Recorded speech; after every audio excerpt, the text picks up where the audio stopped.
Hi, let's have a look at number 3 in our series. We've got those 4 basic questions, and I just want to spend a moment just rephrasing the question a little bit.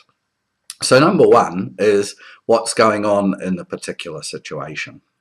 We could describe this as the descriptive task. You know, often people don't describe their particular situation. If it's a work-related problem, they don't describe it well.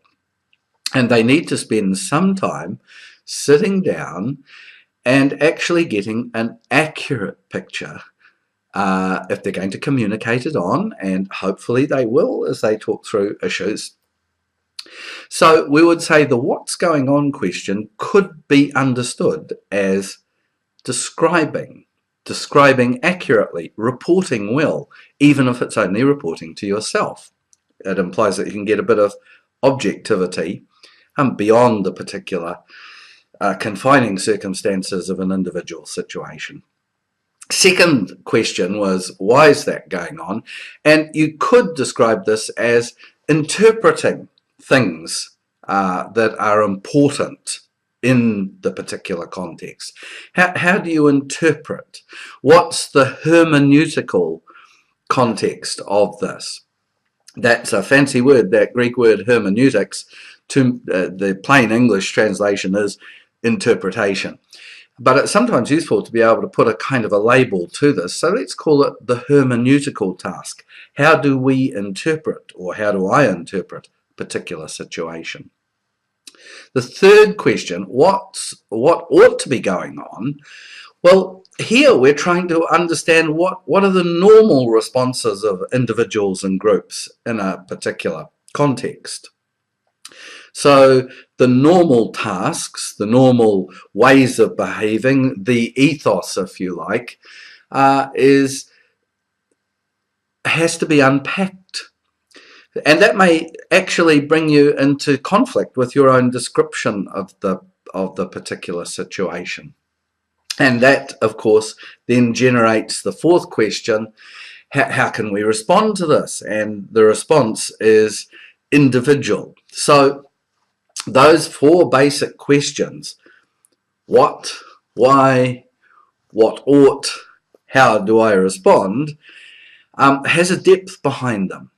So let's just apply it into one very practical situation, and let's imagine a scenario where someone has an aged parent who doesn't want any more medical treatment, but you and your siblings feel that it's better to keep life going as long as is possible. And well, I've seen this work play out time and time again. So as the situation unfolds, the question becomes, at what point does the particular patient in palliative care or wherever have the final say to the medical staff and to the family about what treatments should or should not be applied? And supposing a point comes at which the patient no longer has full mental capacity to make that decision and to convey it.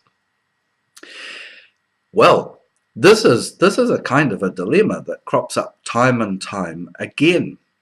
And in fact, the whole euthanasia debate is really around this very issue. So I'm not going to give you any further instance here, but rather ask you to think about how would you apply those 4 questions, the descriptive task, the interpretive or hermeneutical task, the ethos of the situation, and your response to that ethos. How would you apply them to the question of euthanasia? Should euthanasia be legalized in this country? And in our next study, we're going to look at a couple of real-life situations. Thanks for watching. Hope you can subscribe to the channel.